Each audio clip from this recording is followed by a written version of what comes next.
you can't show a Ferrari on screen because EA have like done a deal with Ferrari that if Ferrari's appearing video games, it has to be an EA racing game or something. And it was like, that's their main car, like that's in the film. And he's like, well, you can't.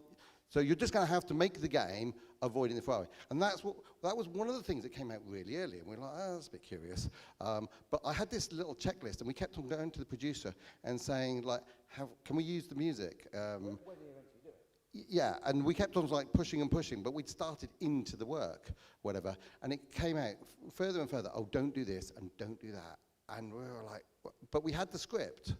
It's like, well, we're allowed to use a script, but it turned out that you weren't really allowed to use any visuals. You certainly weren't allowed to use the likeness of Will Smith or Martin Lawrence. And we were like, what? Like, they're the two main stars. And we were, how does this work? And they go, it's two black cops. Just make two black cops. It's a video game. It'll be quite crappy resolution, so you wouldn't be able to tell. And we're going, you can't say that. You just you can't properly say that. That's just not a thing. Anyway, and they go, oh, video games, you always see the backs of their heads. You're never going to know. Oh, God, it was so hard. So we spent the whole time. So pretty much every review of Bad Boys says the likenesses of the characters are crap. There's a reason for that, because we get sued if someone says, is that Will Smith?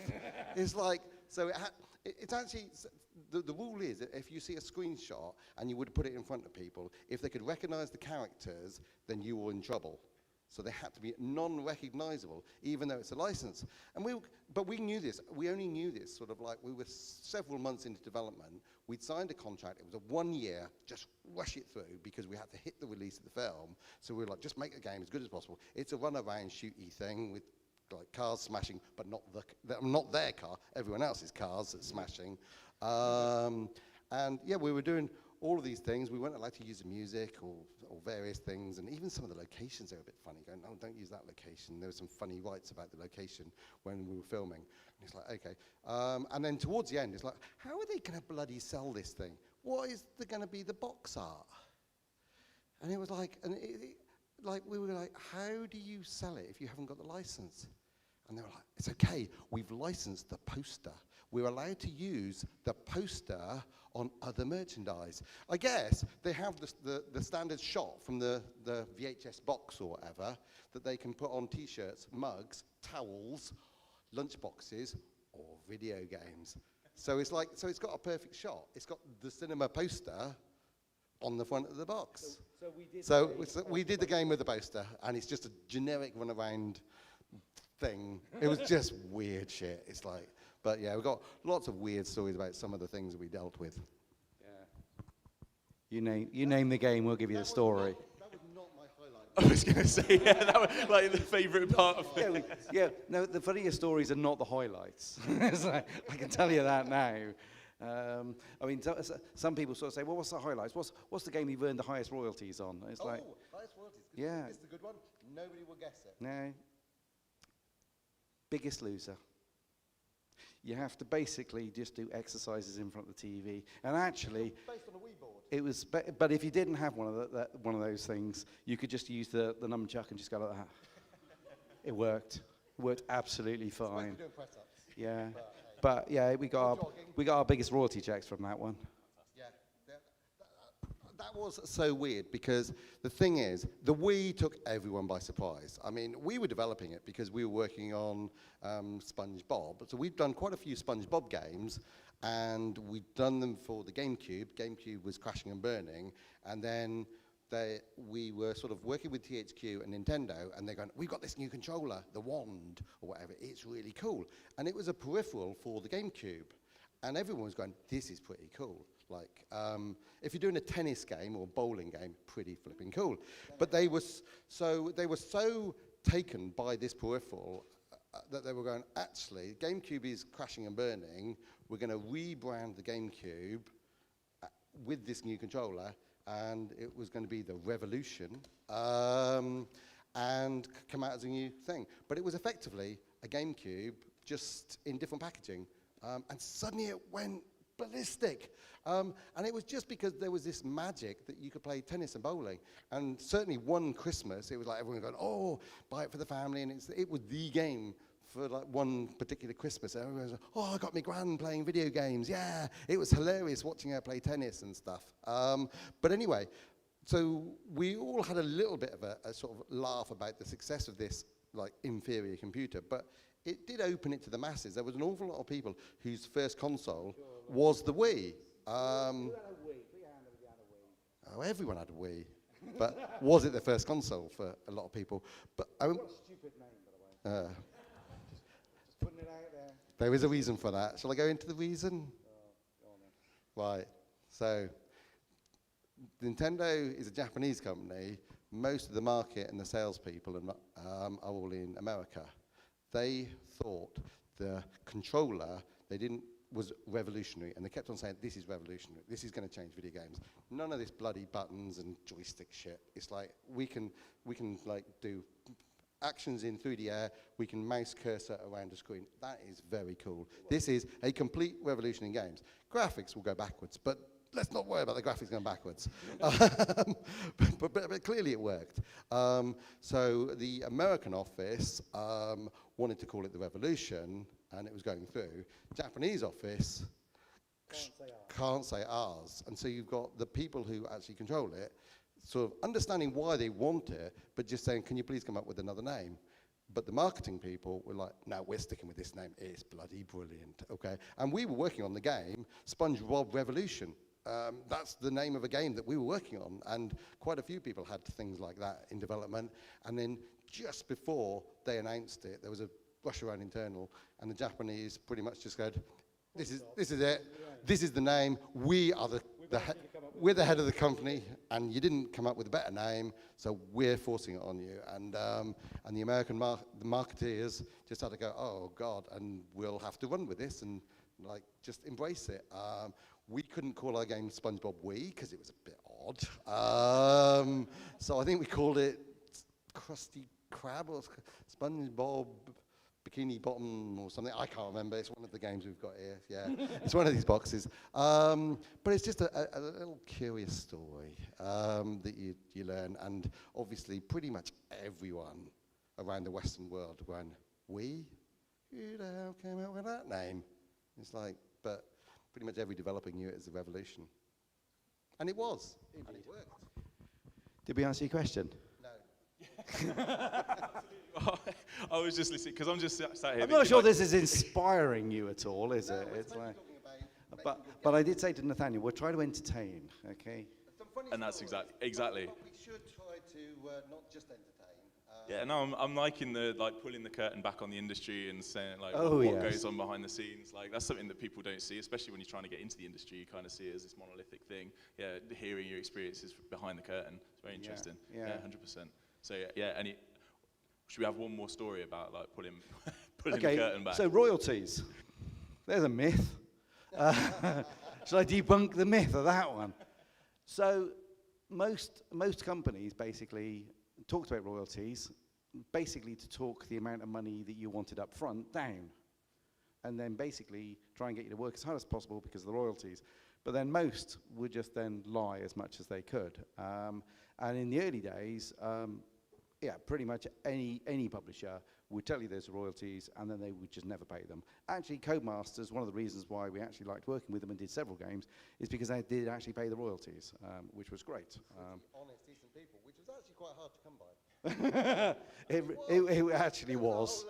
Go along to any of these retro events and ask any of the people who were back in the 80s, did they get paid their royalties? And they'll just laugh at you. Most of them didn't. But no, an interesting one came about. You said pull back the curtain. I'll pull back the curtain on Hollywood while I'm doing it. So one of the first big games we had out of Hollywood was war games. Matthew Broderick, computer, trying to start Third World War, nuclear war, with DEFCON 1 and all this kind of stuff. 64. And a modem. Anyway, a little coupler.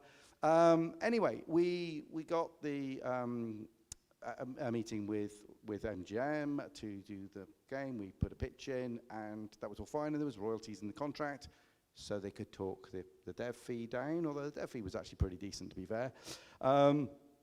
Anyway, a year later, after War Games is selling quite well, and it's quite good. I know, no, I haven't brought that box. It's actually a very big box, so Takes a lot of space in my bag, so I'll bring the smaller boxes. These ones are particularly small. Anyway, so there's a clause in all royalty contracts that you're allowed to audit them.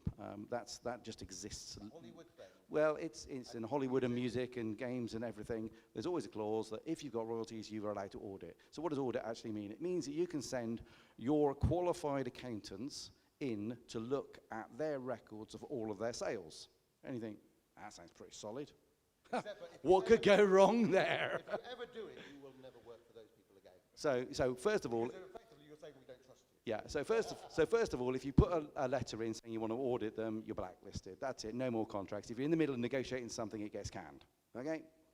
But we'd kind of stopped working with MGM, so we kind of figured, what the hell? They'd actually pulled out. They'd actually done a deal with EA, so they weren't going to do any more games. They were just licensed everything to EA. So we thought, well, what the hell? So anyway, we put the letter in saying that we wanted to audit them, and they said, yes, you can audit us. It'll be in the Los Angeles office, Santa Monica, very nice. Unfortunately, your slot is about 4 or 5 months away because we've got lots of people in a small department, so there's your slot. And you have to bring with you a qualified chartered accountant. They won't accept just a game dev. So any of you who have qualified chartered accountants know how expensive they are, especially if you're paying them by the hour and trying to take them to America.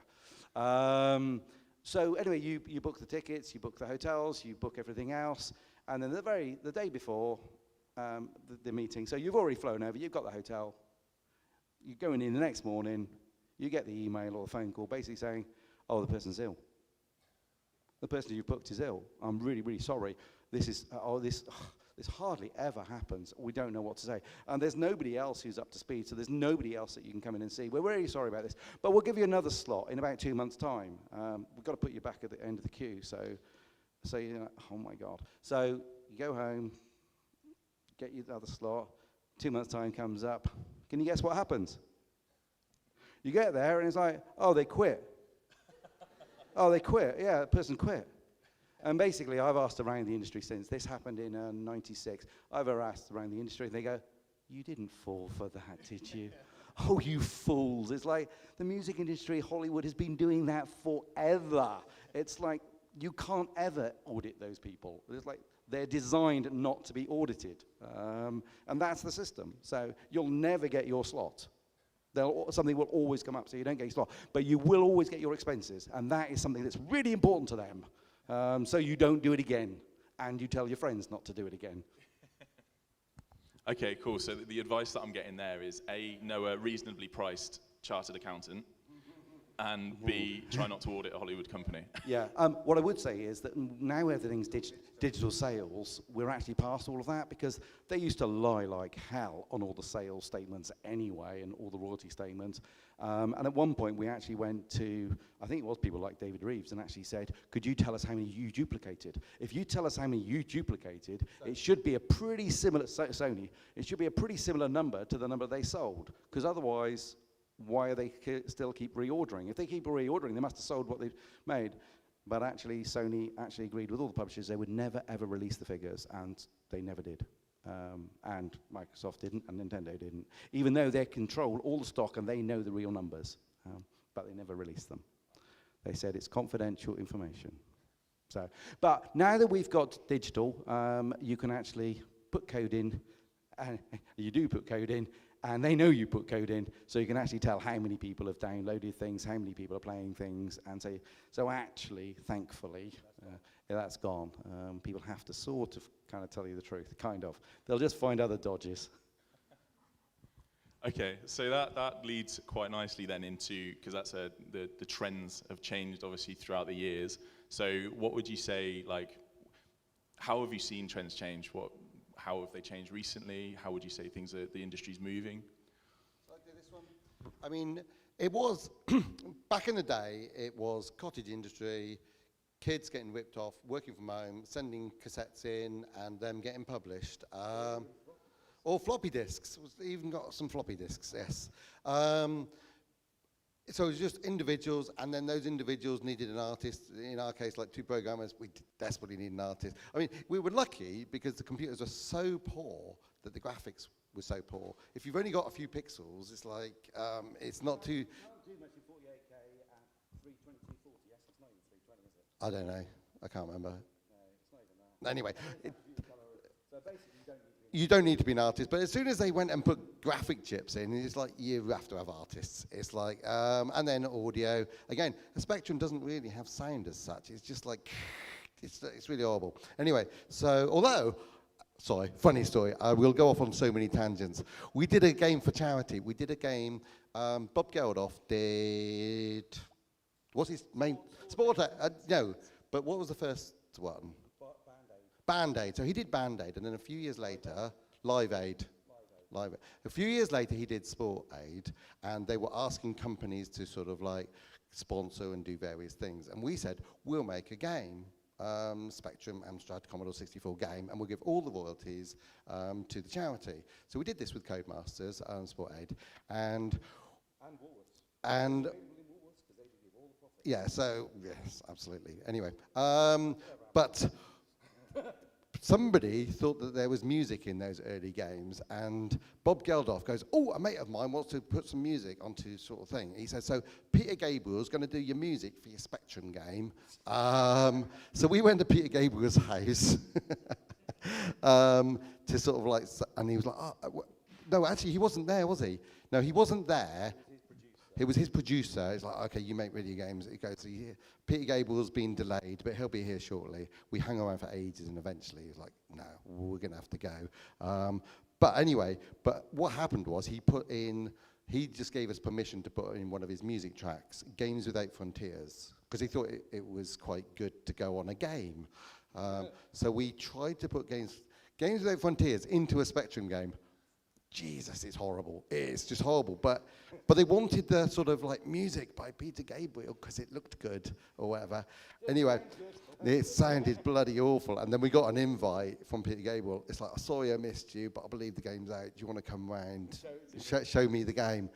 No, well, thank you, we're really busy. It's like, we don't want to meet you anymore. Anyway, where was I going? No, so back in the day, it was just a few people, and then you start to employ some artists, and then maybe an audio person to just do a bit of audio track. And then we got to the Nintendo, the NES, Nintendo 8-bit system, the one that like created Mario, and the Sega Master System. And by this time, we were having 5 or 6 people, and it was actually the time where there was a lot of politics with consoles and stuff, and Codemasters going into court with Nintendo and Sega. Got all messy, that's why we sort of left. Just so you're aware, companies were only allowed to work for Sega or Nintendo because they put it in the contract. If you want a dev kit, then you have to decide whether you're having a Nintendo one, and when you ask for it, you have to sign a contract so you won't work on Sega, and when you get Sega contract, So, you won't work on Nintendo. yeah, and the reason Codemasters ended up in court is because back in the day on the 8-bit computers, you could write a Spectrum game and just publish it. You don't go and talk to Sinclair, who made the computer. Like, you don't go and talk to Bill Gates, who makes Microsoft, if you want to put a game on a PC. It's like, it's just not a thing. But the consoles changed it and said, well, we manufacture these cartridges. Nobody else can manufacture the cartridges. The cartridges, they were costing them a couple of dollars to make, but they would sell the cartridge at the base price of like $10 to a publisher who would then sell them for $20 or $30. So they were just changing the business model. But by doing that business model, it meant that the consoles were really cheap. The original Nintendo being $99, whereas like a Commodore 64 was like double that and worse. So therefore, it worked. And to be fair, Nintendo went and put a lot of QA in place, a lot of effort. They're obviously all the early Rare games. They were really nice, solid games. So we started making those games at Codemasters. And to be fair, I'm very proud of a lot of the Nintendo games we made. The problem is, Nintendo said, hang on a moment, like, you're not licensing, you're just selling these games. You just made them, and you're just selling them, but you're not asking us to manufacture them. So they were manufactured in Tatchbrook Park. So it was weird because Rich and David was sort of like, this Nintendo's huge, this like we've got to get into this or whatever. Here's one, bought it from W.H. Smith's. Like, can you reverse engineer it? Reverse engineer? What's that? rip the box open. It's like, it's a 6502 chip. It's like, and it's a Commodore 64, a Nintendo. So, it's a bit cleaner, but the point is the games are being written properly, whereas a lot of Commodore 64 games were not written very well. So we were like, we'll just run Commodore 64 code through it, and it seems to work. It's like, there was a couple of bits you had to debug, but it was just a Commodore 64 in a box. So we just went ahead and just started making these games, and Codemasters set up a little factory over on Touchbook Park, started making them and selling them, and then ended up promptly in court. And the thing is, Codemasters, well, they did eventually win the case. They go, we've done nothing wrong. Like, what have we done wrong? But what you have done is you've undermined a brand new business model that obviously this industry then adopted. And I'd like to see anyone reverse engineer a PlayStation or an Xbox. That would be quite hard. Anyway. I can't remember the question. It was how you've seen trends change in the industry. Trends change. Oh, right. So, so what did happen is, in the early days, very, very few people, like 1-2 people for sort of a few months, maybe 6 months or something. But then as the technology got better, the graphics got better, the audio capabilities went up, the teams went up. But as the teams went up, so the budgets went up. And as the budgets went up, you then got controlled by publishers. And most of it was then financed by in-house publishing, by in-house dev teams. And then it was getting so expensive for even them, they were saying, don't do anything new, only do what's like a safe bet. Either a big license with a massive marketing budget, or sequel. And so it was only when we got to about 2010 and 2011 where you started to have digital distribution that it was then viable to actually have small teams doing experimental stuff back again, and then you could kind of get lots of new genres coming out and lots of new ideas and wacky ideas. And I guess that's all as a result of not having massive inventories and all the problems that you've got associated with that. So I guess one of the first good examples is Minecraft back in the day, although it's still very successful now. And yeah, that's a good thing for the industry. And of course, now what you've got is a massive, massive industry where you've got almost every business model and every team size and every budget and every license out there somewhere being used in some way. So you've kind of, I was going to say, got the best of all worlds now, which is great. You can work on games with 2,000 plus people, or you can work on games where it's just you and your own, and there's still a route to market, which is cool. And you can do very experimental stuff. That leads really nicely on to actually, because the next question There is a problem of flooded market and actually getting noticed. That's one of the biggest problems right now. I have to say, when me and Andrew were knocking out games in the early days on Spectrum and stuff like that. We're the only ones on the shelf. If you could make a decent game, then you didn't have a lot of competition. So yeah, it was kind of easier back then, and like every game that we ever produced was like heavily reviewed and stuff. Whereas these days, just trying to get a game reviewed is really hard, because they really only want to cover the games which have got like a dev team of 2,000 people and a massive, massive marketing budget. So for the little guys trying to get reviews is really hard. So actually, this isn't the question I was going to ask, but it leads on nicely.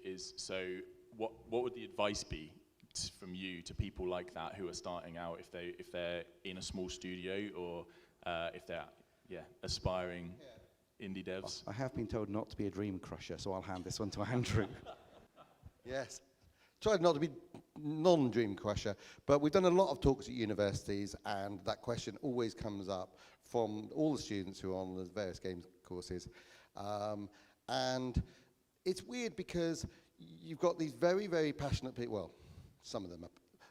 Quite a lot of students are just passionate about playing games. So you've got to work out who are the ones actually passionate about making games. Well, that's an important one. And now who has the skill to do it? And there's usually a handful at each university you go to.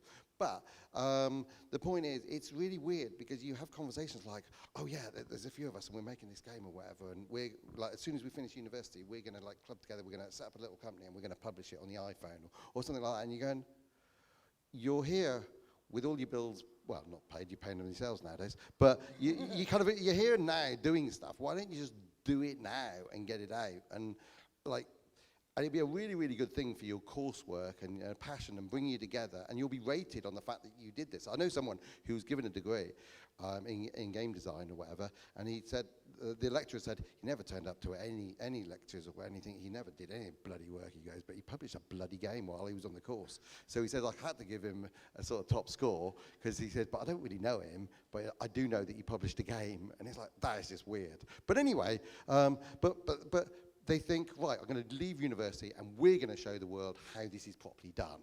And Philip's dream crushing, but it is true, is, look, you've got to see what it's like in the real world, in game development. And it's like, you're an indie if you don't get a job, frankly. It's like, that's what I used to say to people. It's like, I'm going to become an indie. No, try and get a job in one of the big companies that starts to pay down some of your debts, and all the time that you haven't got a job, you're an indie. And that's actually quite important, because at least you can hold your head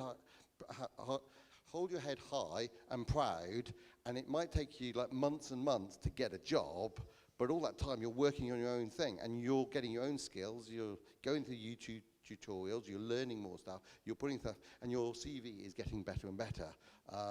But the idea that a group of you are going to immediately club together and do a fantastic game that makes you all loads of money is just not going to happen. That's my dream crushing bit. But getting a job in the industry, particularly if you come to Leamington Spa, is highly likely. And someone's going to pay you to learn. And then when you know, then a few of you do breakaways. Breakaways are quite common when you get a passionate load of people who actually know what they're doing, break away. So appreciate that you're in a season of learning, not a season of earning. That's the phrase I've heard before. Like, yeah, learn rather than for the money. Yes, absolutely. But when the minute you go into the real industry, and most of you, put your hands up if you're actually in the games industry right now. Right. Actually, yes, the majority. Yeah. Well done. Maybe you should do it the other way. Who isn't? Fine. But you'd like to be. it is a very cool industry. But the minute there always will be. there are a lot of horror stories. The internet is terrible for corruption and. Yeah, anyway, whatever. It's a terrible thing. But what I was going to say was that the other thing about when you go in work in a big company is there's all these very, very talented people around you who are all really friendly, wanting to help you. It's like, because it's kind of, they're going to do better if you're doing better, so they're going to help you, and they're really nice people. And as good as universities try to be, they are not as good as the industry. Well, you're surrounded by a bunch of amateurs, and unfortunately, the lecturer might be one of them.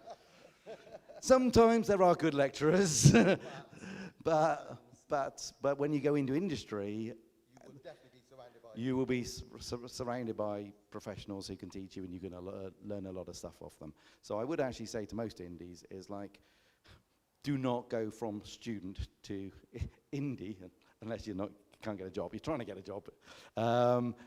But as a breakaway from a company, when there's a bunch of talented people, then it can work. Then you know what the skills are, and you understand what you're undertaking, and hopefully you pay down some of your debts.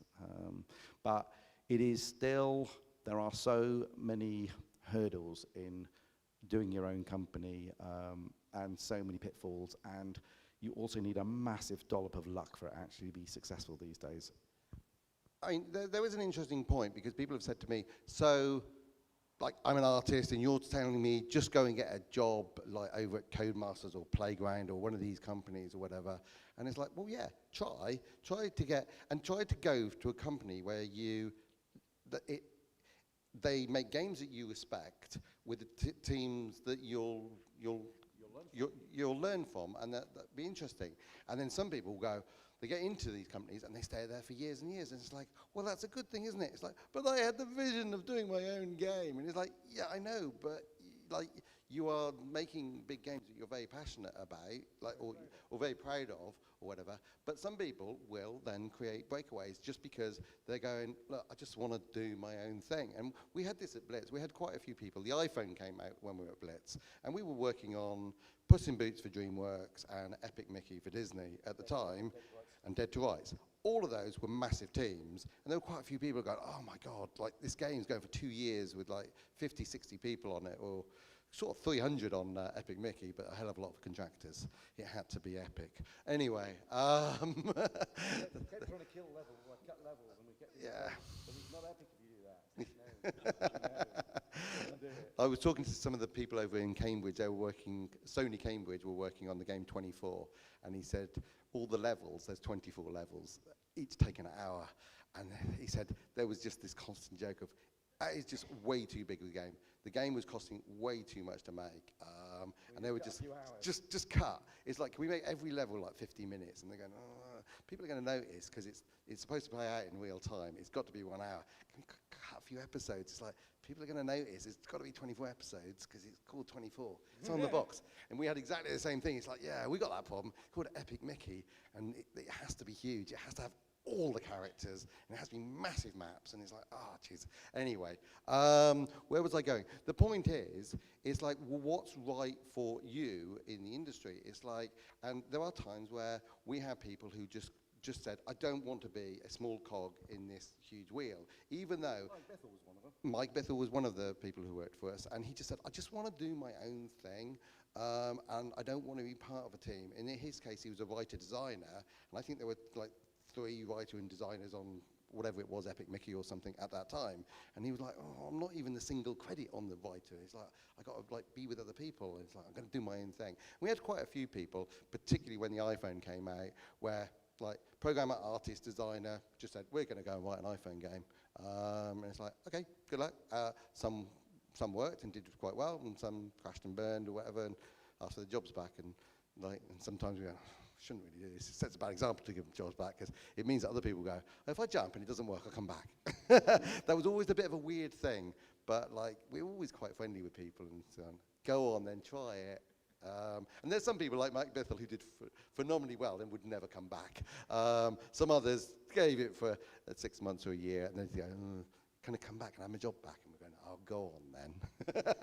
But the thing is, you've got to be comfortable with what you're working on. And some people do get fed up of working on the very big games. It seems to just go on and on and on. I can think of some games based in Leamington Spa that are like that. Okay, I won't name any particular things, but no, I don't even need to. I can't even say a genre. It'll be too obvious. But the point is, some people go, I never want to see a so-and-so again. I've just like, that's all my life. Let's have a steering wheel. Anyway, and the thing is, people just do want to break. Back in the early days, when we were writing games, people sort of say that we famously wrote like 12 or 13 Dizzy games. We would have gone mad writing these funny little Banksy egg story games if it wasn't for the fact we did a sport game and a Dizzy game and a sport game and a Dizzy game. And we just used to alternate, and it was like, oh, pick a random sport, make a game of it, simulate it, as we used to say, simulate that sport, and then we'll go and do another Dizzy game because people seem to like them. But even for us, it was like, kind of done, you feel that you've kind of done this before. But then having said that, you get quite good at it and quite slick, and you can turn it around quite quickly. So there is a sort of like, oh, this won't take much work, and we'll have another bestseller. We're paid on royalties in those days. Codemasters actually paid royalties, so there was a bit of a motivation there. Thank you. Okay, so that was, so advice for indies and people get, so obviously like It is you saw, tough. we've got a lot of people who are either senior in the industry or junior in the industry and looking to make their way up. So what would you give to the people already in the industry? What advice would you give to people already in the industry, kind of making their way through their careers? Well, one of the things that Andrew said, and I did want to pick up on, and it sort of answers that question as well, is kind of what do you want to get out of life? And actually, much as we love making video games, there is a world outside. There is your family and your partners and your kids and just outside life. And one of the things I would say about these big games and big studios is that they pay well, and it's a pretty comfortable life, and it's not high risk, which means that you can actually have a life outside of work as well. Because when you're an indie dev, it's a lot harder to have a life outside of that work, because it kind of is all-consuming. So personally, I think working for big companies has got many, many benefits. So job security and good salaries. So would you advise Working up. people to, like you said, try indie for a little while, or do you think just the risk of it and the fact that, like you said, you've got lives outside of it, so don't give away a good It depends on your own passions. It depends on your own risk appetite as well. If you've got to pay the rent, pay the mortgage, and everything else, and support your kids and everything else, then your risk appetite should be low. You should be in one of those big companies, going in, getting comfortably paid, and doing a good job, and finding those challenges within that environment. I mean, everybody wants to push themselves and challenges, but actually, your employer wants you to as well. And they'll reward you with pay rises and promotions and everything else. And if they don't, the advantage of being in Leamington is that somebody else will. That's a perfect bit of advice there. No, I mean, it is such a great community that we have in Leamington. There's so many companies that it does mean that all the employers should respect you. And if they don't, they lose you. Yeah, simple as that. Brilliant. So to kind of roll back, so where we were talking about the trends in the industry and where that's going, you said teams are getting bigger and the technology's getting better, and so we kind of, in the last 5-10 years, I started to move away from that whole technology-driven thing, because game development was democratized, and like you say, then you kind of flood the market with games and things like that. So where do you think the games industry is going now? So is it narrative-driven? Is it still going to be technology-driven with blockchain and AI and things like that? It can kind of be everything, although you did put the word blockchain in there, which is something I hate. But Sorry. Anyway, it's just packets of data. It's like, for God's sake. So yeah, I've it's not. very useful if you're a criminal. There's not Right. Yeah, but it has its place. But because there are so many people on the planet, and everybody has devices these days, regardless of what those devices are, most of them are smartphones, obviously, it does mean that there's just an enormous market which can be served in so many different ways, which is actually really cool. So there isn't a winner takes all in any area, and there are lots of areas of growth all over the place. I mean, I think VR has struggled for the last sort of 10 years, because it's like, this time next year it's going to be really good and it's not going to make you sick. This time next year isn't. And as we have now got to the point, finally, where it doesn't actually make you sick all the time. Still some games that can properly make you sick. Yeah, there are some. But it's still not mass market, but it is going that way. It's going that way quite quickly in the last couple of years, especially with the Quest. I guess we've got the metaverse and where the metaverse is going, and we can all have lots of big debates about that. Certainly a lot of money is being pumped in, investment money. I kind of feel that this could be a winner takes all, which is one of the reasons why all the investment money is coming in. And unfortunately, the people who own the Unreal Engine are the sort of winners before they started. So it's actually quite difficult for anybody else to compete. But that's not to say that I think it's everywhere, and a few of the others look interesting. I can't think of all the others now. But some of the others look like they'll have a crack at it, but they have got the gorilla in the room. Yeah, I mean, one of the things that worries me about some of the things, whilst there are going in all directions, and there will be breakout tiny hits from indies or whatever on your smartphone probably, the big boys are now playing the very big games of just these massive games with thousands of developers that take 6 or 7 years to develop, and they'll just blow your mind. But when my son was growing up, and he's in video games now, he was just bemused by the fact that we always had every new console and every sort of game. We just had loads and loads, and I always thought it was really good that he'd just play a game for a week or so and then just leave it. It's like, trash it. But whenever I talk to kids his friends, they'd have one game, it'd be like Grand Theft Auto, and they would live it and breathe it, and they would know every single bit of Grand Theft Auto. And it was like, this isn't healthy. This is not healthy. My son, being obsessed by video games, playing every different type of video game on every different console is actually quite a thing, and he's doing quite well in the games industry now. But some of the things the way these huge behemoth games are going now means that people just get sucked into this enormous world, and they are unbelievably impressive. Don't get me wrong, But it's like, think of the consumer. It's like, I'm almost proud that like some of our games in the early days, people will buy it, it's pocket money, they play it for a week and throw it away. It's like, yeah, well, at least you've got a life, at least you're going to move on to something else and do something else. It's like, whereas we've seen a generation go out with Minecraft, and it's like, there's loads of people who just like, are just obsessed by Minecraft, and you go, get over it. Fortnite, yeah, that's the new generation, and it's like I just don't think it's very healthy for the people growing up. I mean, yeah, sorry, yeah, I'm gonna whinge or whatever. I mean, yeah, it's. I mean. Yeah, I was going to say a funny little story about my son, who's into video games. Like, so he's working on video games all day or whatever, and we used to sort of say, "Oh, do you want to watch film with us?" He goes, "I've been looking at bloody screens all day. No, I'm going to go and like play my guitar or go and learn Spanish." And it's like, fucking hell. So my son was like doing these other weird hobbies.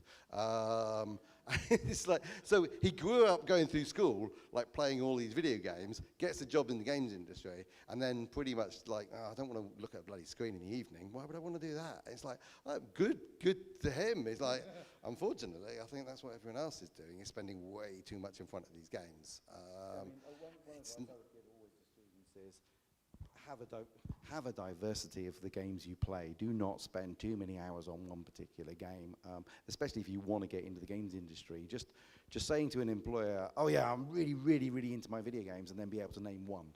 It's like, doesn't really work. And it's like, you need to sort of have a good breadth and a good experience across all games, which it is pretty easy to do. You just got to be self-disciplined. Yeah.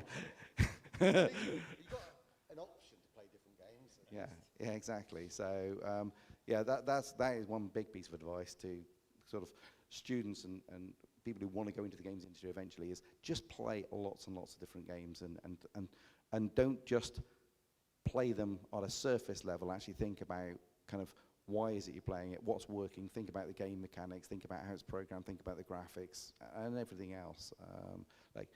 And look into the industry. Just think, like, it's so easy to sort of Google stuff and find stuff all about the games industry and see videos of how these games were made and people are working on them and all that. And those are the true people who deserve to go into the games industry, not the ones who just play Fortnite incessantly and say, "I want a job in the games industry." That's not the way to get in the games industry. But there's a lot of those. You've got your own. So then one question that we had was like extracurriculars that people could be doing. So this ties quite well to that. So you're saying that, like, build out like a sort of an understanding of games. So if you're going to play games as a hobby, then play lots of different games. Yes. What other sorts of things? Make a game. Okay. Just make a game. Just get on and make it. It's like, I mean, your son, when would he publish his first game? He won the BAFTA Young Game Design Award when he was about 14 or something. Yeah, just. I didn't help him with it. I might have gone, that's a bit crap. But I don't want to do that. No, but it's so easy these days to sort of just go and make it and stop talking about being able to make games and just go do it. And the barriers are pretty low, and they're getting lower all the time. We might have something to do with making them lower. We'll come on to that. Okay. So, So would you say that? So you're saying there, kind of generalize in a sense, like just get on and do it and make a game and absolutely. Do the art and everything. The minute you actually start sitting down to think about how am I going to make this, you start to break down the big problem. At the moment, most people would just think of, it's a game, and they don't actually think of all the components.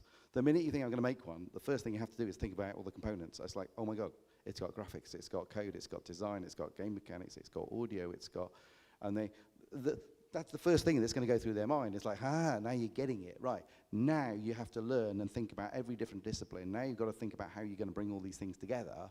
And then by the time you've done that, you're sort of a game dev. And then you obviously got to try and get it out there and get it sort of seen by people. I say got to. Some people Me and Andrew were obsessed about showing off, let's be honest, and just getting it out there. There's no point in just doing it just for ourselves, just going, look, we can do that.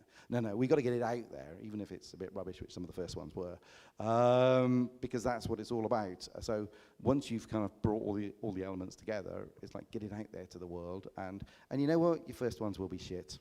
Ours were. And then you learn from that, and then the next one will be better, and the next one will be better, and that's, you can say that about any careers, but definitely in the games industry, just you will just get better. But you won't get better if you don't start somewhere. It's an interesting thing as well. It's like most people who come into this have a particular passion that they spend all their time on, but it's like what you want to do is push yourself to go either side of that, to work out a little bit of that, because ultimately you're probably going to be part of a team, and if you specialize in a certain area. Yeah, so a design, you're an artist, you're going to end up working with a designer. If you go, I don't give a fuck about design, I don't care, design is going to go, I've got this idea, I want to talk to you, the artist, about how you'd realize this. And you're going, well, you're a designer. I don't even know what language you speak, frankly. You're like an alien to me, because I've never really looked at design. And it's like, it's really weird that some people are just so blinkered and they don't look out the side. There's a funny thing that happened back at Blitz. We got in this new art director, and we've been making lots of 3D games on PlayStations and Xboxes. And he said, you've had a lot of artists here for years and years, and he goes, I wouldn't really call them very good artists. He said, they're quite good 3D modelers. He says, but I don't think half of them could draw. And he set up the Thursday evening life drawing class or whatever, and people would go in Thursday. Occasionally, I was like working late, and I'd walk past and go, oh my God, it's like in the meeting room. Don't look in the meeting room. It's like, but it was really interesting because it was actually a time where all the artists were getting away from screens and spending time perfecting a slightly different type of art. And all artists were going, I had no appreciation. I've been an artist or a 3D modeler for like the last 10 years. And when someone says, you've got paper and a pencil, draw that person, it was horrific, some of them. And they learned, and it was very popular. But I was thinking, it's like it was just pushing them slightly outside the comfort zone, but they realized that they all got so much from it. And I'm sure that everyone, when they're using their tools, right, we had a massive migration problem from 3D Max to Maya. It's like everyone was on Max and we changed to Maya, partly because we were working with Disney and DreamWorks, and all of the models that they were producing were in Maya, whatever. And we were in, so all the models were incompatible. So we just sort of said, okay, the studio is going to change. We've got a couple of big contracts. They can send us models if we're in the right format. Everyone hated it for the first few weeks, and then everyone going, this is a fucking blinded bit of software. And it's like, yeah, it's different, you know? You got pushed outside your comfort zone, you gave me a fucking load of grief. But once you got pushed out, you actually liked it. Most people just sit in their comfort zone and they don't move on. Back in the day, people would stay on a certain computer and not want to move on. But they stay with a certain software, they stay with a certain technique. And it's like, the world is ever changing. In fact, I can go for the big one, AI.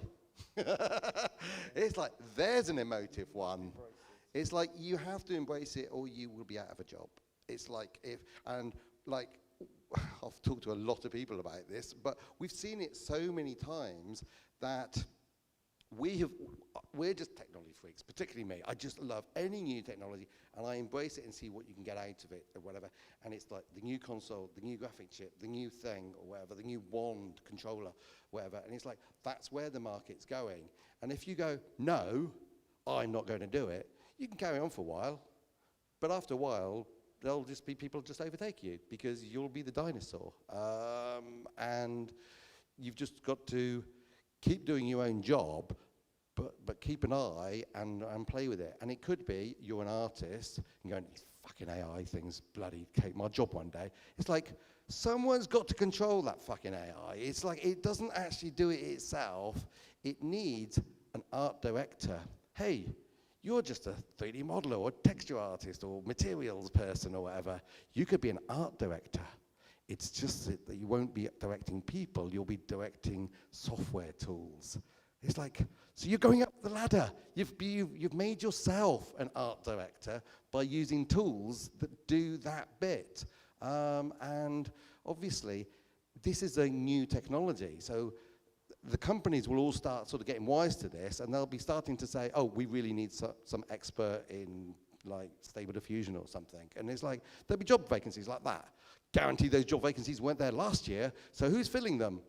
The people who embraced them on the side. They did it as a bit of a hobby because they weren't actually, that wasn't their day job, or they didn't have a day, or they weren't in the industry. But then vacancies will just start popping up for these new vacancies. And so there'll be jobs there, guaranteed. So people say, oh, make me out of a fucking job. It's like, job vacancies are opening up that you could actually apply for if you've got the skills. So actually, it's like, you should always just keep on keeping an eye for these new things and trying to embrace them. Otherwise, after a while, you become a dinosaur. I have to say that we're unfortunately, he just ended with the word with dinosaurs, and then I was just about to say, we've been in the industry a while. I'll be honest, when we were at school and we embraced computers, everybody thought we were outcasts and a bit nerdy, and people were scared of computers, and it's like, oh, it's going to take our jobs, it's going to take our jobs.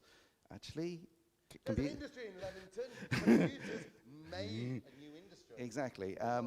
So we kind of experienced that in our teens, but then obviously Google and things have come along since, and you just basically just see it completely happening again, time and time again. But I've got a lovely story, which I did tell to some people downstairs in the bar, so I apologize for this, but it's a really easy way to sum it up. My daughter is just finishing becoming a vet, and vets obviously see animals, make them better. How could AI possibly come into that world? Anyway, at Christmas, I showed her and her boyfriend, who's also a vet. I showed them ChatGPT and Midjourney and Stable Diffusion and a couple of other bits and pieces. And we all sat there going, oh my God, this is mind-blowing stuff. And anyway, they went back in January back to the university, and the conference was coming up, and they did a big call out. It's a national competition, a call out conference is what I was looking for new subjects to put and discuss. And so they put in AI plays. So they said, okay, doesn't affect the vet industry at all, no. But we'll debate it because people are talking about it, it's in the news. So anyway, they ended up having a big conference. One of the sessions was debating AI and did it have a place in the vet industry. And their conclusion was really, really clear, which is AI will not replace vets. However, vets that use AI will replace vets that don't use AI. And that was their conclusion. And actually, I kind of think about, you can apply that almost across every industry. And it works. And in fact, I was even thinking about, you can apply it back through decades and like millennia almost. The farmer who said, I don't need a tractor, will get replaced by the farmer who says, I'm going to use the tractor. So I just thought it was a really, really simple way of actually kind of convincing people that AI is here, and I know, because when I was downstairs in the bar, oh yeah, it's got all these legal issues. Yeah. Any new technology has some background issues. It's like, so social media, that'll never take off, because you know what? People might spy on people. It's like, so it's not going anywhere. It's like, these things are happening, it will happen, the genie's out of the bottle, there will be some bad stuff happen. Nuclear energy, it's like, that's usually quite good, but it's got some bad side effects occasionally. So AI, it's got some bad side effects occasionally. We've all seen Terminator. Anyway, right. That was more of an answer than you wanted, because we suddenly strayed into AI there. I apologize. You answered about the next 3 questions anyway, so you saved me a job. No, so that's brilliant. So basically is like, concentrate on your job, also concentrate on the jobs kind of adjacent to you so you can understand and what the new your team are doing. technologies. And the new technologies, without a doubt, yeah. yes, absolutely. Staying in your comfort zone too long is not a good idea. Yeah, you should always be pushing yourself, which in the games industry is kind of fun, I think. So, talking of pushing yourselves and doing something different, you guys are working on new technology at the moment? Yeah, so we had this idea. Well, we've obviously lived a long time in the games industry, seeing people make games, and one of the early ideas we had was making a tool set to making games easier. It's actually here somewhere. I actually brought it along. So we produced that in '85. And this was a way of making games a bit quicker. And we thought people will like this, they'll buy this. While we were still at school. Yeah, this was while we were at school. And it enabled you to make games much, much quicker. It put art together, it put sprites together, it did all the common code for you. So you didn't have to do much at all. I have to say, the sales were disappointing. The packaging's pretty disappointing when you look at it, but anyway. But it meant that we were able to produce games using that, a game a month. And we got very, very quick at making games, and very fast at making games. And because of the speed at which we could turn them around, the way we could improve them, we've got the Guinness World Record for making the most 8-bit games of anybody in the world. I'd actually say it's down to the tool set. So you take that, and then you go, okay, let's apply that rule going forward. When we were at Blitz, we made a middleware. And at the same time, Unity made a middleware, and Unreal made their middleware as well. Unfortunately, with Blitz went out of business, which is a shame because our middleware was equal to their middleware at the time. We didn't have the investment they had, sadly. So middleware, it's quite useful. Anybody want to write a game without a middleware these days? Nah, you wouldn't do that. So it kind of occurred to us, well, surely the future is just a drag and drop. Make games just drag and drop. Like, just take all of the common code that you would have to do, because we went into universities and we see everybody learning the same stuff, how to sort of control sprites and 3D things on the screen and put them all together. And you're all learning the same stuff, and we're just thinking, why don't we automate all of that? So you just go to the higher level and actually make everything just drag and drop. So you don't need to do any coding at all. So that was the theory we came up with.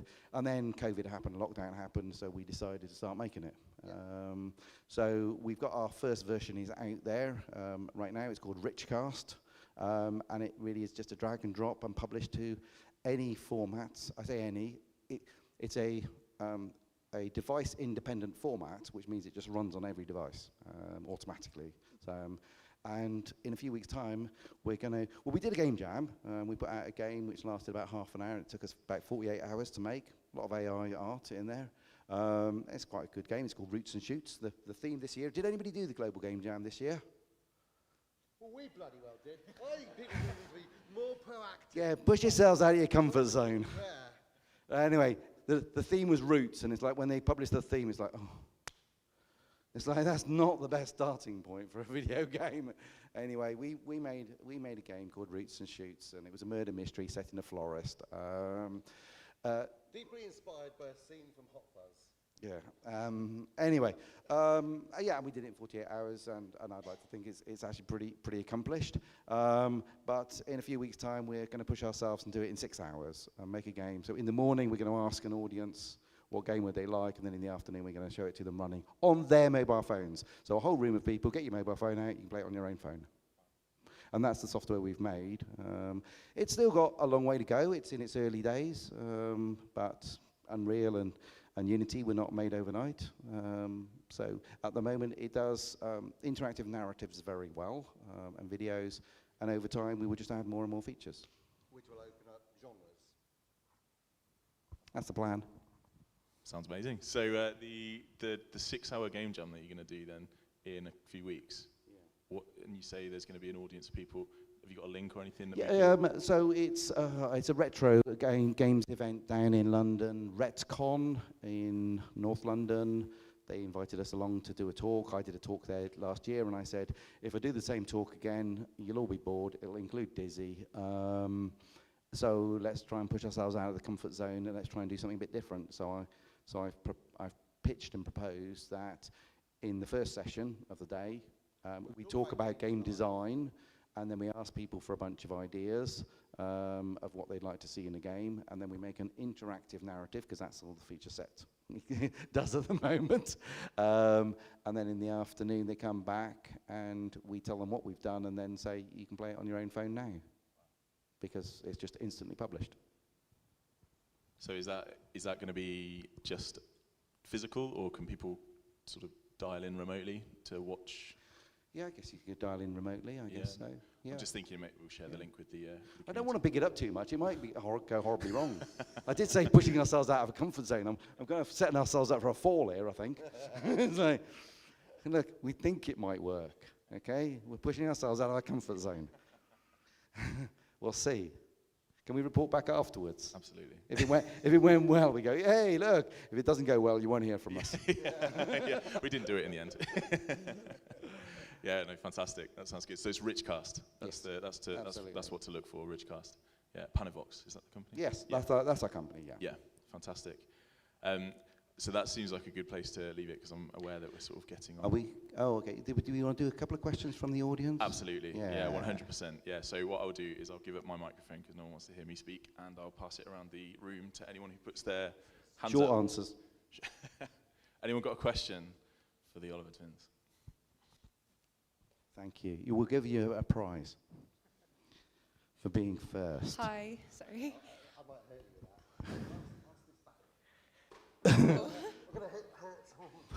On the way. Item. Anyway, carry on. I'm very excited. Ooh, box.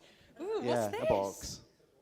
It's an advert. Oh, I love it. Oh, this is, oh. It's otherwise known as an advert. Carry on. Oh, cool. Thank you. Right. So all of your amazingness in all your games, right? Okay, I've got one thing. What's your number one game you've worked on? That your favorite one doesn't have to be the best one, but or you could give me top 3. Oh yeah, It's a top 3 hard might be easier. Yeah, top 3.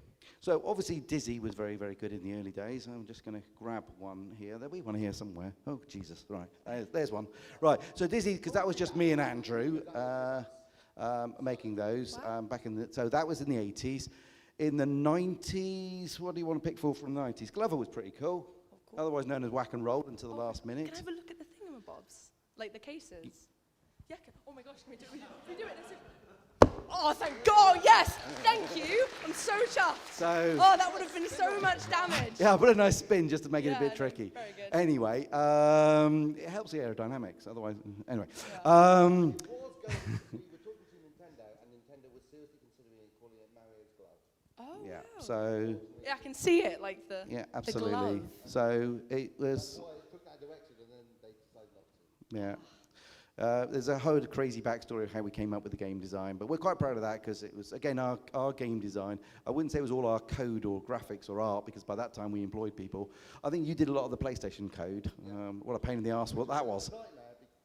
Yeah, that was a nightmare because the deal was going ahead with Nintendo, so we generally put all the team onto the Nintendo, which is Nintendo 64, 64-bit chip, but it had floating point maths and stuff. But at that point, the PlayStation, which was massively popular, was a 32-bit integer-based chip. So everything was made to exploit floating point and things like that, which was really cool maths and stuff. And then I had to port it back to the PlayStation. So it was me on my Todd, pretty much, like trying to port all this nice floating point code back to integer and make it look good. So it was a bastard. It was just like... Okay, the next decade, Fusion Frenzy. Anybody played Fusion Frenzy? Very first Xbox game. So yeah, we're very proud of that. It was Blitz Party until the last minute. In fact, we actually sent the masters to Microsoft, calling it Blitz Party, but because the way Microsoft works is they ask for a localization package where they can basically change all the languages, all the names, everything else, but any graphics as well that they might want to change, like the name itself, so they can just go in and change it. So we gave them Blitz Party, they produced Fusion Frenzy. It's like, okay, that's a bit of a surprise to us. They changed all the names of the games as well, so all the games we knew when we were going through this kind of, you got this little dial of which game do you want to play. It's like, I don't know what any of these are anymore because you changed all the names. I mean, it kind of makes sense because actually if we'd have locked in a logo, then when it goes into other countries, they might want to change the name because the logo is based on English words. And so we all know that has a bit of an issue. So it was a case of you have to make all of the files, like Excel spreadsheets for all the text so that we can put it into all the different languages. It's like, good luck with that. I mean, we do it now. Well, we've always done it with all the companies. You send it off to keywords or whatever, and they go and fill in all the different languages. But Microsoft has gone one step further and said all key graphics have to all be indexed in this way. But we didn't expect them to change the bloody logo. It's like, the English logo is like... This one's pretty cool, Mickey Mouse, Epic Mickey. So yeah, I played that. Yeah, it's big, isn't it? It's too big. It's too big. It's like it's ridiculously big, and yeah. So anyway, well, I'm glad you played that one. So yeah, that was quite a nice one as well. Anyway, there are lots. No, don't throw it back because I won't catch it. I'm impressed you did. It won't happen twice. Taking out the whole one. That was an incredible catch, by the way. I thought we were going to get a What about personal the injury thrower? claim. What about the thrower? Yeah, the throw was great too. Yeah, you do, of course. What's in it? Right. I'm intrigued. Another question. Another mystery box. Yeah, so talking about extracurriculars, learning from kind of adjacent areas and going outside of your expertise and things like that. Do you have any experience or perspectives or opinions on learning about video game design through looking at tabletop game design? We never did tabletop design, because from about the age of 11 or 12, we sort of saw computer games, and we didn't kind of pull ourselves away. I mean, there is definitely merit there, but he's right that we didn't really do it. But I have to say, you look back at certain games like chess, and you go, actually, like now you look at it, you go, that is fundamentally a really, really clever, slick thing. It's like you're trying to do something with very basic rules that you have to sort of explain to people. But the combinations and permutations and the skill to learn it and to be good at it, you go, that is really bloody clever. And every now and then you see certain games and thinking, like, there's a reason why some of these things work really, really well. And obviously, I'm sure that there is lots of role-playing, Dungeons and Dragons and things, which are so close to video games without the screen and without the controller. There is no doubt. We've kind of made one, actually. Well, Hugo Meyer, who's ever heard of that chap? Did a TV series called Nightmare. Yeah, okay. We've just done a game with him. So, yeah, it might be inside the RichCast. Right, I was going to say tabletop. Interesting enough, I was working with the head of military medical response team about 6 weeks ago, because they want to use RichCast for training in military, and currently they do it with board games. So when they get called to a disaster zone, be it a war or volcano or natural disaster or something, different teams kind of go in there. A team will go in to build a set of tents, and a team will go in there, sort of paramedics and all this kind of stuff. And his team are the sort of the doctors and the first responders and X-ray and nurses and all this. And they have to train them. And at the moment, they lay out a big board, these large posters that he produced. I've got loads of photos of this, with all these cards of like, okay, first patient has just arrived off the Chinook. It is missing leg. And then all the people have to sort of say, right, okay, he's got to come in there, go there, X-ray, bloods, ding, ding, ding, ding, ding. Anyway, and we played out this little board game in my house, and he wants it all put into RichCast.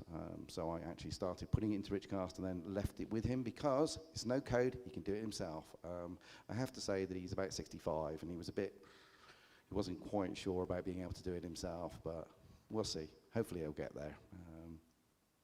Anyway, so... Yeah, unfortunately we don't have a heck of a lot of experience of the tabletop to the video games, but those who do, it's a good skill.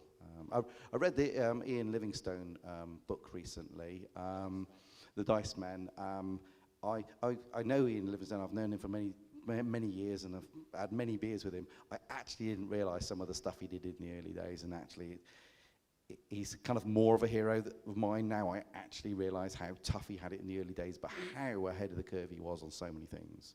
It's really impressive. If you haven't read Dice Men, it's definitely worth reading. And there are some board games actually that make good computer games, because Tetris started as a board game. It's like, but we didn't know it because it was a Russian board game with lots of little domino type things and a ruler, which is quite interesting that you were dealt your bag like you have your Scrabble bag, but you got weird shapes and the ruler moves up and down. And it's like, that's just mental to think that Tetris was a popular board game in Russia. And all he did is put it on a Spectrum and then signed a very good deal with Nintendo. There's a good film about it. There is. I haven't seen it yet. Yeah, thank you so much. Yeah, I think it's definitely an area that's growing as well. Digitalization of tabletop games has really grown in the last few years. Yeah, I was just curious as to whether it's something you'd kind of incorporated in that area, but yeah, thank you. Sadly not, but we appreciate it. And the idea of virtualizing tabletop games is a nice idea too. Well, looking at the mechanics that make them work is a large part of it. It's like there's a people are playing them, and sometimes you can transpose not the imagery or the license, because you might not have permission for that, but you can go, I can see what the rules say in the gameplay and why it works. And that's, as a designer, is something you need to look at, is why is something working, and not just go, because it looks nice and it's fancy. Because a lot of things, I mean, we all know Hollywood movies, they get shallower and shallower or whatever, but sometimes you've got to look at the ones that are quite cheap, but they just work and they hit a sort of the right note. It's like, well, because it's the human story that people can like Empathize with, yeah. So, I mean, James Cameron is like, when he made Titanic, he's like, he was going to make this absolutely massive blockbuster movie, it cost an absolute fortune, but he goes, no one gives a shit about the fact, like, it wasn't about the fact that it sinks. It's like, oh, shocker, spoilers, you're going to sink at the end. It's like, you've got to bring it down to the emotional human level. So he said he was making this blockbuster or whatever, and in some ways you could say, well, it's a shallow story because we all know what's happening. And he said the game was trying to make it so that you actually cared about the people that were going to die. And that's what was the attraction of that. Whereas Titanic has been made into films before, and most of them did nothing at all because they just didn't have the right element. Cool. Any more questions, or should we leave it there? Yeah, we've got another one.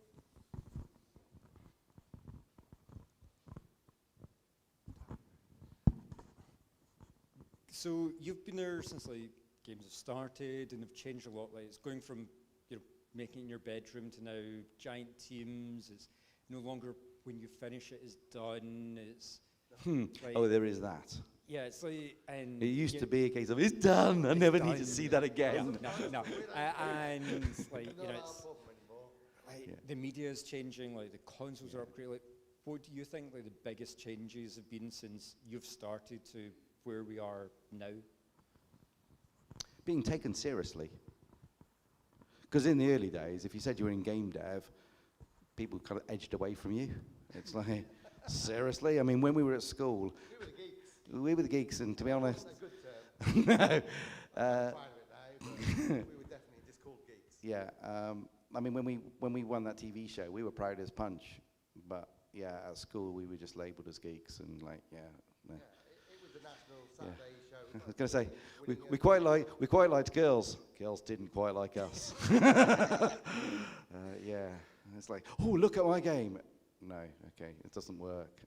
So yeah, being actually kind of being a game dev and being respected, because you guys, you can actually kind of go into other social circles of non-game developers and say, hey, I'm in game dev, and that's cool. That is cool. Yeah, it wasn't. It wasn't. It really wasn't. You'd kind of tell people, I mean, my current wife, when I first met her, for the first few days, I wouldn't tell her what I did. And then I eventually said, I kind of program computers. It actually got better. There's a funny story here. I will tell the funny story. Okay, so it was in Leamington, W.H. Smith's. I'd been going out with her for a couple of weeks, and we were just Saturday morning walking up the high street, and she said, you never really tell me kind of what you do. You just kind of, you always kind of brush it off. And I was like, but you got a nice car and a nice flat and everything. And it's like, yeah. Anyway, we just happened to be right next to W.H. Smith's in town, like on the parade. And I said, well, okay. So I kind of walked into W.H. Smith's and I said, I'll just show you, it'll be easier. So I walked back through to where they used to have the cassette games, and I walked over, it wasn't that one. Anyway, and I looked at the shelves and that one. I just pulled out a Dizzy game. As I did it, there's a little kid, and he goes, oh, you should get that, it's really good.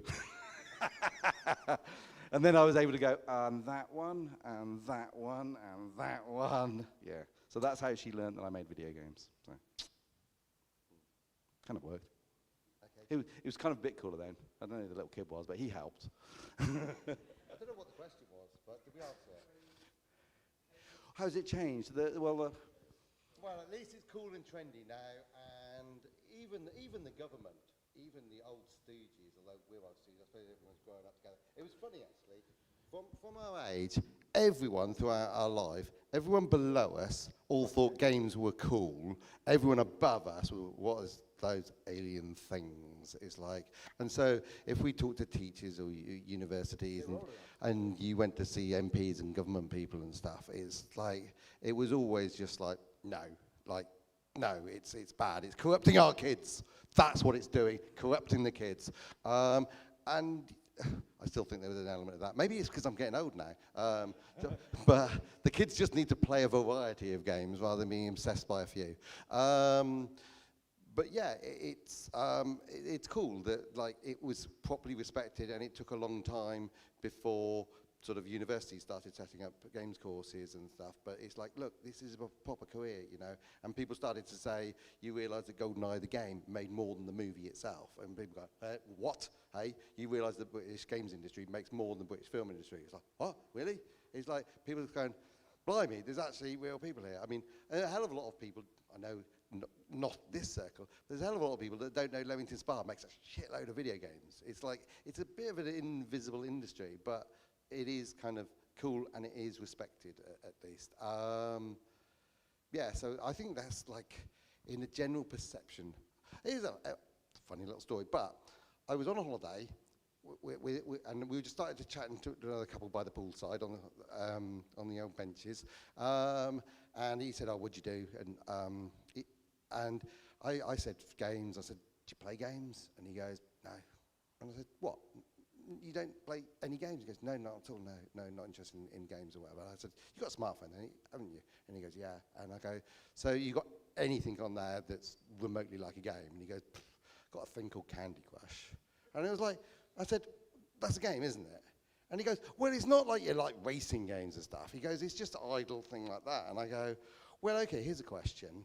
Like, do you ever pay inside Candy Crush for the little tokens?" And he goes, "Oh yeah." He goes, "When you get a really hard level or you get a bonus or you can double it," he goes, "you pay or whatever." So I said, "How much do you reckon you put in? I'm just interested to sort of know." And he goes, "I don't know. Oh, it's at least a few quid maybe a day and all this." And I said, "So how long have you been playing it?" And he goes, "I don't know, a year or so." And I said, "What do you think you spent on it?" He goes, "I don't know, 300 quid. Okay, so you're paying £300 for a game that you don't even think is a game. I said, "That's quite impressive for someone who says they don't play games." I said, "There's kids out there who will be jealous that you're paying £300 on games because they wouldn't be able to afford that."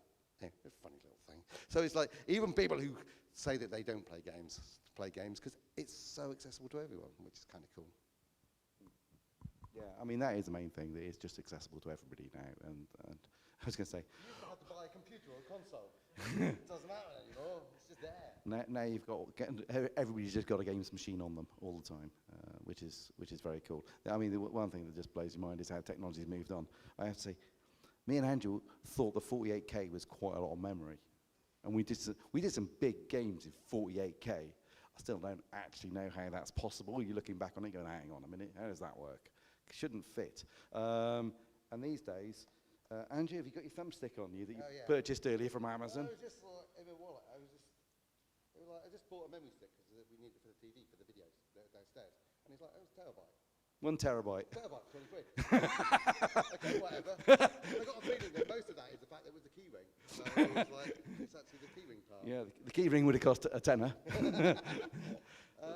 just weird and mental, isn't it? So yeah, technology is just like unbelievably advanced, like ridiculously advanced. And even if we did kind of try to predict it, and this is one of the things I say when we used to give our university talks, that the rate of pace of technology is accelerating.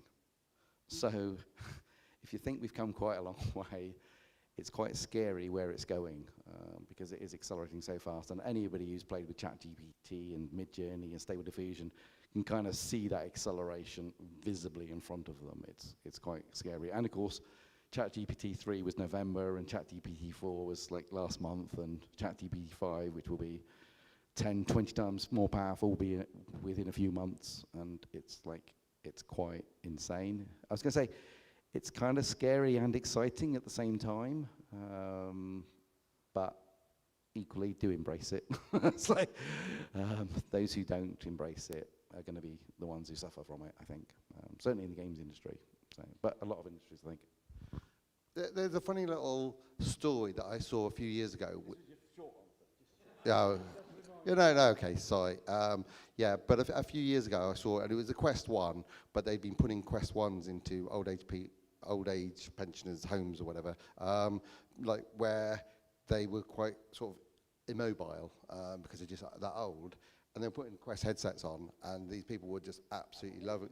They were absolutely loving it. It's like, oh my God, I'm on a gondola in Venice. I'm kind of doing this, and they were putting them all through the 3D videos, and people go, that's just amazing. I always wanted to go to Machu Picchu, but I never went, and now I can do it in virtual reality. It's just amazing. And this is people older than us, I would like to just say, but they were embracing technology or whatever, and you're thinking, well, without a shadow of a doubt, anyone who has spent sort of growing up with video games, i.e. anyone younger than us, I did hear somebody, and it was somebody famous, said they were actually looking for, it was somebody in the games industry, it was John Carmack or somebody, saying he's looking forward to the fact that if he ever has to go to an old pensioner's home or whatever, and he's immobile, he's going to have so much fun doing all these virtual reality things, because they will be so fucking awesome by the time he gets there. And also, at the moment, if you play them, you go, well, I better not do the Venice one, because I might actually go there, like if it doesn't sink first. But the thing is, if you are actually immobile and you can't get out, it's like, and you really embrace this stuff, you're going to go, this is freaking cool. Hang on, I'm in Venice. I'm in Venice with all my mates, and we're all wandering around, and we've now got legs, because, no, sorry, that's a meta joke, okay? Horizon joke. Look, it looks amazing. But it is that people will grow up, and we've all adopted it, and think of where it will go. It will. Yeah, it will be amazing. There'll be some amazing things. There'll be some dodgy things around the outsides, but yeah, let's not worry about that. Right, thank you. That was a short answer, yeah? Yeah. It stayed off the actual game dev and the technology part, which is kind of where I think you wanted it to go, but we went more the psychology side of things, I think. Yeah. I was going to say the industry has grown up, definitely. I mean, from a cottage industry of everybody just ripping each other off, and like little kids kind of getting ripped off because they were able to write code. They'd worked out how to write code, so they get ripped off. And it's like, yeah, you don't get that so much anymore. That's not to say people aren't getting ripped off in the games industry, they probably are, but it's not all the time. It's just occasional now. So, yeah, it is a lot more professional. I think we're the ones sitting between them and the bar. I don't know when. We might well be, yeah. We can carry on some questions at the bar. Is the bar open afterwards? Yeah, it is, yeah. Sorry, Yeah. I'm up here now. So look. Just, I didn't think about the fact it's like a magic trick. Right. So look, should we wrap it up then? Yeah, so we just got one more very quick question. Up here. Very That's quick? why I'm up here. Have yeah, you not learnt? Yeah. And then we can all hit the bar downstairs. Well, thank you very much, by the way, for everybody being patient and actually humouring us while we reminisce about some of these things. Hello, hi, you right? Yes, thank you. Brilliant. Thank you for tonight, by the way. It's been really, really good. My question was, have you ever had a game idea but were then beat to the same concept? And if not... Yes, swap it. So I wrote bloody Bejeweled, which by the way is Candy Crush, because Candy Crush just ripped off Bejeweled. I wrote Bejeweled about 2 years before Bejeweled came out, and I took it around every bloody publisher and nobody would take it. And then Bejeweled came out, and I'm like, oh, you gits. It's like, I swear they ripped me off. And then a few years later, they got ripped off by Candy Crush. So yeah, I was a bit gutted, so swap it. Yeah, I've still got it running somewhere on one of my old PCs. I mean, the fact is, there was a time, Tetris started the kind of like incredibly simplistic, but very, very addictive type thing. And there were quite a few games of that time. I mean, there was a Mario medicine one where you had to drop all the medicine things. And I love that game or whatever. And you're going, it's sort of like Tetris, but it's like, it's different and it's different enough. There was another one where things come out the screen. It looked like Guitar Hero. They used to come out and, yeah, okay, clacks, okay, right. Yeah, anyway, I was trying to describe because they wouldn't know what clacks were. Anyway, there was a whole time where people were coming up with really, really simplistic ideas, which was just quite addictive. And yeah, you came up with a sort of swap. But it didn't have a touchscreen, and therefore it didn't work very well. You had to cursor, swap, cursor, swap, cursor. And I think touchscreen made that game quite good. There we go. That was my one. No problem. Thank you. Go on then. Okay.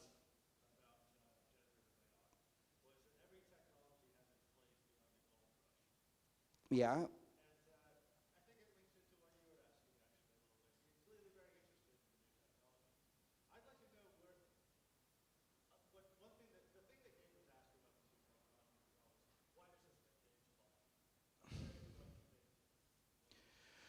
I actually think it's just a better tool. AI, it's like the tractor analogy. It's like you're still farming, you're still farming potatoes or corn or whatever. You're just using a faster way to do it. I'd actually say that AI just accelerates. It empowers you to do something quicker, but it ain't going to design the game for you. It's not going to make it for you. But because it does, it takes a lot of the grunt work out of it, and it speeds you up, then it means that designers can very easily get to the end result so much quicker. So we've just made a narrative platform which you can write and release games within a day, right? If you look at how long it would have taken to write one of those games that now takes a day, 6 months ago before RichCast, it would have taken you 3 or 4 months. Actually, what would have actually happened is the writer would have written it in a week, and then he'd be just sitting around waiting while everybody else kind of put graphics in and art in and did all the coding and everything else, and it's just it's just damned inefficient.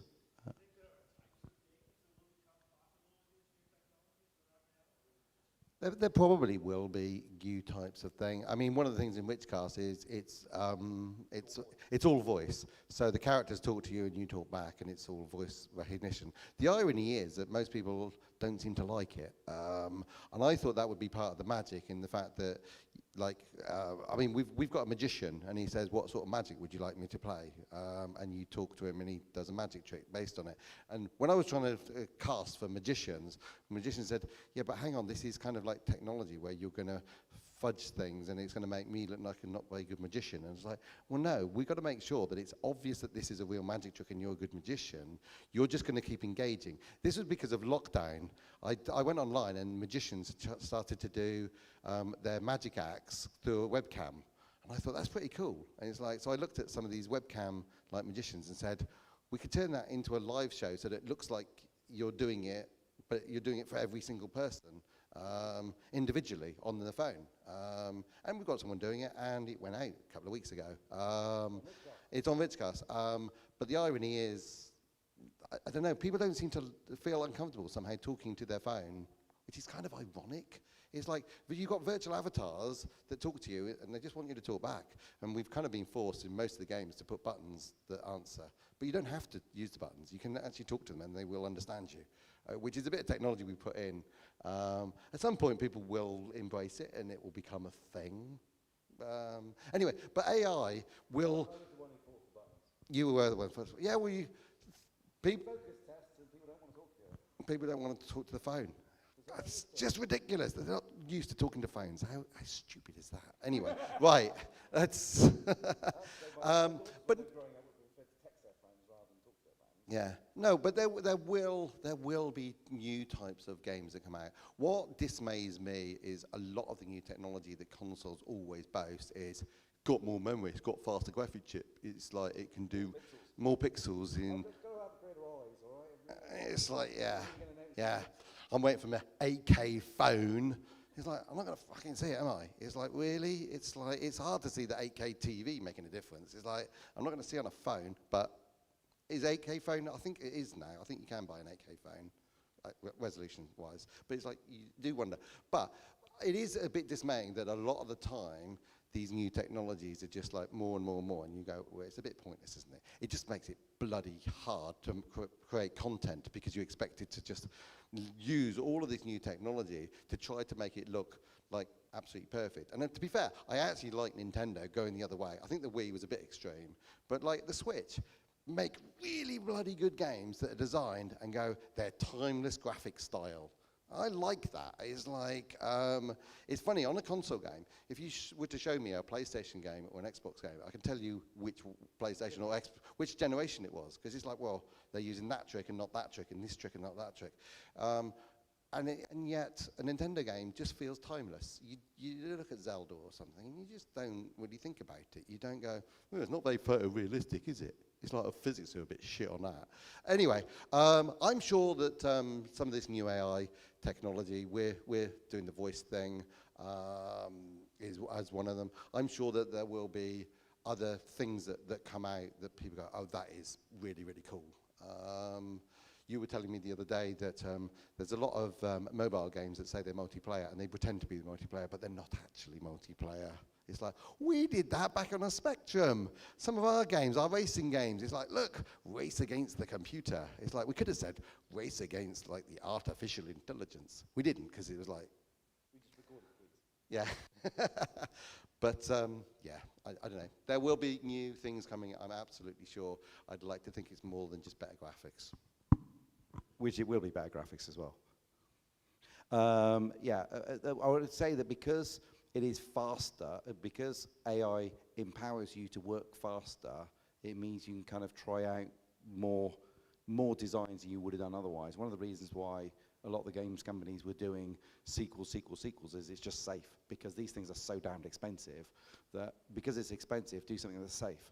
If you can reduce the costs, you can be a bit more experimental. So that hopefully will lead to new things. But it's always very difficult to predict the future, but it's always kind of quite fun trying to have a go. But yeah, I didn't see the AI stuff coming along as fast as it has done. But that's fun, kind of. To the bar.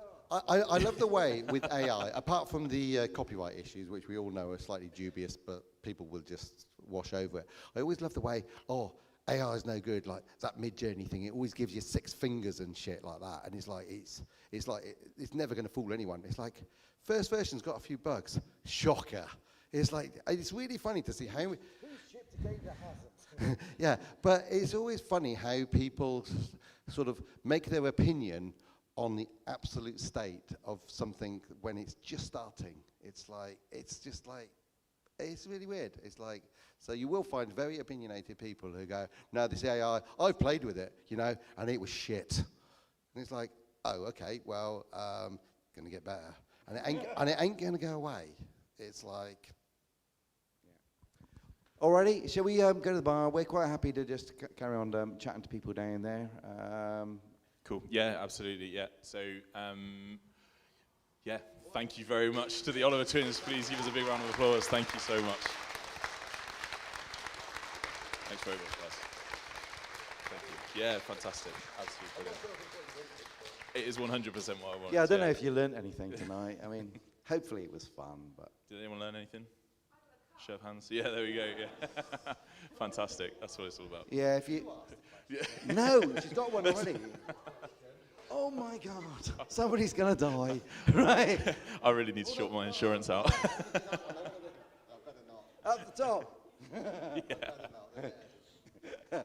So, yeah, no, that's phenomenal. Thank cool. you very much, well, guys. Thank you very much for the opportunity, Nathan. And thank you, everybody, for coming along and pretending that you enjoyed it. One more round of applause for the Oliver twins, please.